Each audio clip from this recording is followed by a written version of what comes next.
So here's my elderberry kit. Elderberry has a holistic, there's elderberry tea, elderberry wine, elderberry jam, but elderberry tea and elderberry syrup helps with the common cold, helps with the sniffles, helps with some respiratory stuff. It may not help it if it's really aggressive, but it'll help if you feel like you're coming down with something. So this is my kit. I have some, these are rose hips. This is a little part of fruit that's left on the rose. I've got a few pounds here. Star of anise is in there if you can read upside down. Cinnamon. I have some cinnamon. You can look up online. It'll give you you know, this is, I got these last year. I got 12 of them, and so far I've made 3 or 4 batches. You can look it up online. There's lots of people out there that do it. You can pick it yourself. You can buy it frozen. You can buy them dried. You can buy them fresh. It's all up to you. This way I can pack it all into a bucket. One of my last projects at the apartment this weekend was to make up a new batch. So, and I boil it for a couple of days. I let it boil down. I add more water. I boil it down. I add more water. I boil it down. And the other thing I did this time differently is instead of using the cinnamon sticks, I used these are the cinnamon sticks.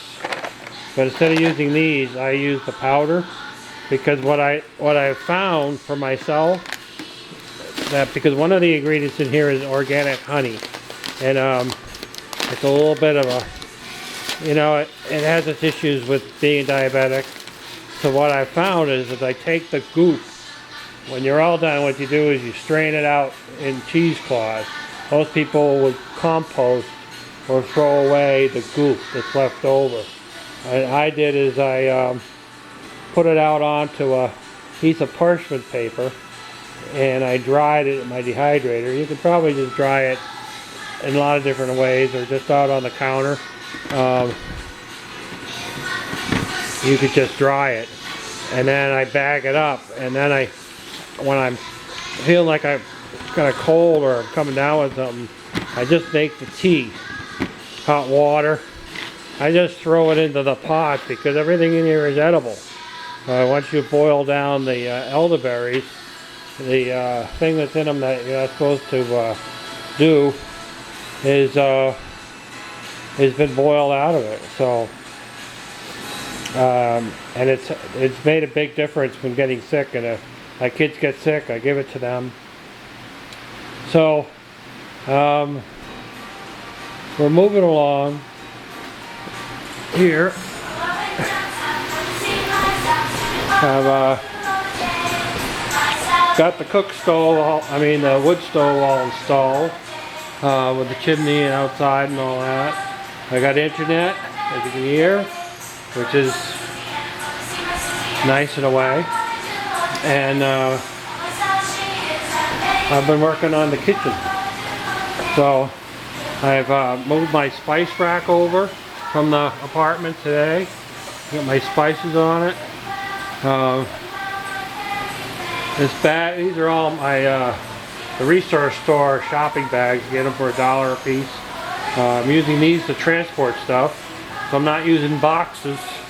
You know, most people move in boxes, but here I'm reusing something I can reuse over and over. 24 bags, 2 trips so far. You know, I got my juicer and my KitchenAid and bread machine and mixers, and I got stuff, dry stuff, and it's progress. And let me tell you, this right here, see that thing? I don't know if everyone knows what that is, but let me tell you, I've been washing dishes for 8 years, and I could see some spots where I missed, and I put them in that thing, and it's golden. The only problem I have in here is the lighting. So I use plenty of light on this side, as you can see. And then over here it's dark. And I know I could do under the counter lighting, but that doesn't help with drawers in the front and cabinets. So, any suggestions about some kind of a track lighting for the ceiling that won't be grabbed by the cabinets? Open for suggestions. That's it. That's it for now. Ta-ta.